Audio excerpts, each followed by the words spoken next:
Well, hey, sunshine. So, if you're watching this video, then that means that you have made it to the end of another work week. Kudos to you.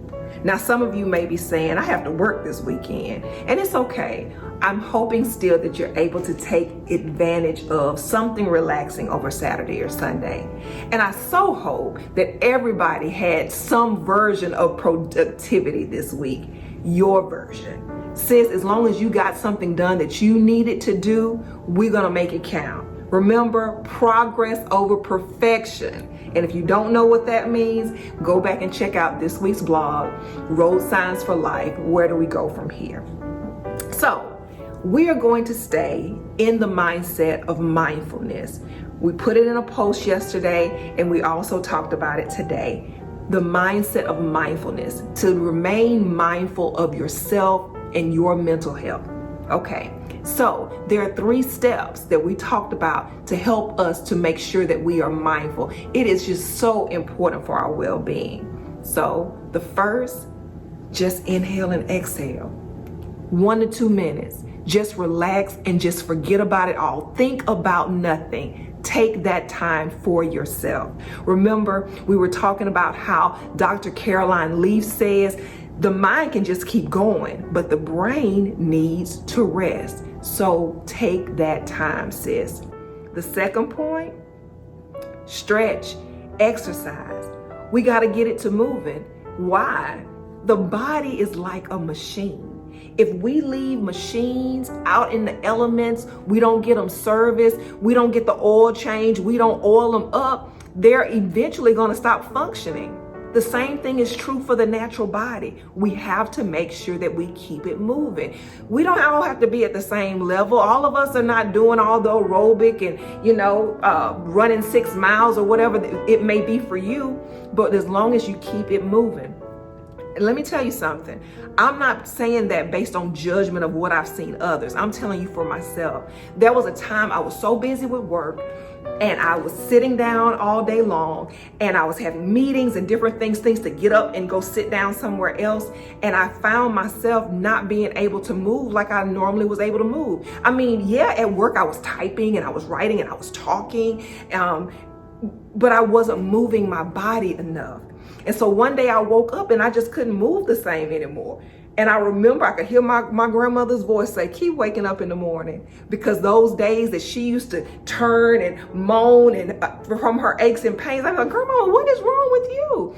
And she would say, keep waking up in the morning. And one day I woke up in the morning and I could hear her voice telling me that same thing. So just make sure, sis, that you keep moving. And I'm gonna share later with you a YouTube video from a lady who really focuses on women's health, especially women who are aging. There are just certain things that we need to make sure that we do with our bodies because we are susceptible to dealing with joint pains and things like that. I don't know if you remember from my first video where I talked about there are 32 symptoms to menopause. Okay, don't set yourself up for failure. Get the body moving. The third point, declutter. Declutter your mind, declutter your body, declutter your spirit, okay? We got to get some of these things out of our head. We got to get them out of our spirit. We got to get it off of our body, and we got to get it out, even out of our spaces. Do you know that the more clutter we have around us, whether it be in our car, whether it be in our house, whatever the case may be, it cuts down on our functioning, it cuts down on our productivity, and it just cuts down on our happiness and our joy. I'll never forget one time I was having some painting done at our house, and the furniture was everywhere and things were covered up, and I was just being a not very nice person to other people. And the interior decorator told me, she said, Dawn, just put the furniture back. And I said, but we're not done. And she said, it doesn't matter. Put it back, and that will help your mind to just get back into a calm place so that you can be better. And I was like, this don't work. Sis, I tried it and it definitely worked. So just declutter some things around you and you probably will feel a lot better. But this is a point that I want to leave with you. When we talked about our 3 things for being mindful of ourselves, breathing, exercising, decluttering. My final point to you is don't be ashamed to ask for help in any of those areas. Sis, if being able to breathe means that you need a little time away from your kids or something else or someone else, don't be ashamed to say it. There's a scripture in James 1, around 17 through 19 that says, be quick to listen and slow to speak, slow to anger, because anger does not produce the righteousness of God. There is nothing that we can do when we are angry that's going to produce anything good. So if we're frustrated, if we're overwhelmed, it's okay. Let someone know so you can just have that moment away. It's not forever, but just get you some time. You earned it, okay? And you can be a better version of yourself. People are going to constantly be asking and needing things from you. Women, we're natural nurturers. We give it to everybody, right? But we got to have something to give. So you got to take time for yourself, right? Don't be ashamed. If you and exercise right now are not friends, just let somebody know that you want to get moving again. Maybe it'll be a personal trainer. Maybe it's a friend who's already exercising or doing something. Maybe it's a friend who may be in the same category as you. But you all can push each other and hold each other accountable and just get to moving. Just start doing it 10 to 15 minutes a day so that you can get to a better version of yourself. We have to take accountability for being mindful of ourselves, okay? And then in that third place of decluttering, sis, don't even be ashamed to talk about that with somebody, okay? If you need somebody to come and help you, maybe you found yourself being overwhelmed even in that, it's okay. Just take it one step at a time, one day at a time, one space at a time. I will never forget when I was working with children and families and I went into a house, it was considered deplorable conditions. I was at the doorway and I promise you, from the threshold through the foyer to the living room, there was not an empty space to walk. And I asked the young lady, what is it that you're doing? And she was trying to explain it to me, but she really didn't know. Every day I had come, the house was in the very same condition. And so I said to myself, she doesn't know how to clean. She doesn't know where to begin. She had become so overwhelmed by everything, she didn't know where to start. And so I asked her to bring me 3 things. Bring me a box, bring me a basket, and bring me a trash bag. Because of everything that was on the floor, all of them had to be in one of those 3 categories.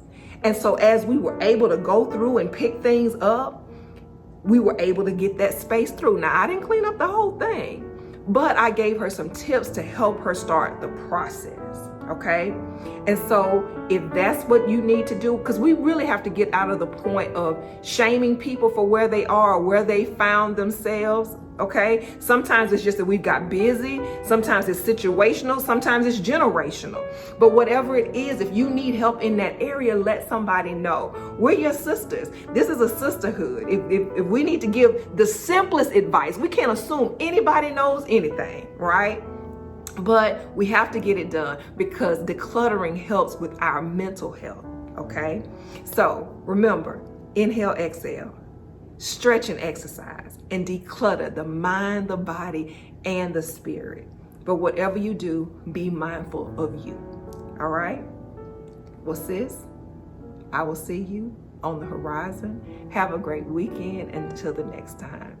And one more thing, sis, I almost forgot to tell you. Okay, I shared it in the Facebook post, but another tip for decluttering, and this is just for anybody, just take it because it was one of the best things that worked for me. I don't know about you, but I grew up in a house where on Saturdays we spent most of the day cleaning. The devil is a lie. Ain't nobody got time for that, right? I want to spend my Saturdays relaxing. And I get it that, like, you know, most of us are just so busy during the week that Saturday is really the only day that we have. But when do you get time to relax, right? So this is a tip that I took from Essence Magazine. And this has been some years ago because my son was younger and, you know, he just actually graduated from college. So this has been a while ago. But it was talking about, and it prefaced it the same way about spending your entire Saturday cleaning. It suggested that you set a timer and that you give specific assignments and tasks. And once the timer is up, you walk away from it. Now, what does that entail? One, more than likely, you're going to need to put your timer on something other than your phone because we know that our phones can be a distraction to us. So I would say either put your timer on your microwave or on your stove stove, or go the old-fashioned way. Put it on here. Still get this job done. So for those who are distracted from their cell phones. So just get this. But whatever you decide, I think for us, we decided 4 hours. And so we started at 8. The timer went off at 12. We threw up our hands, walked away from it. But this is also key to it too. So as different people have different assignments and different tasks, if someone completes their assignment before the timer goes off, then they are to go and to assist with the next assignment. And it just allows you to just get more done within the time allotted. And then you're able to enjoy the rest of your day. I think for us, we ended up like going to play putt-putt or something like that, but it was just such a relaxing day. And so I've tried to practice that throughout. You will be surprised how much more productive you are when that timer is in place and that phone is absent. So just try it. And if that's something that works for you, please share it with me and just let me know, because I think it would be something that you would find that would really take a lot of the time and just the mundane and just the anxiety out of cleaning on Saturdays or whatever day you decide to do it. So, all right, sis, well, take care.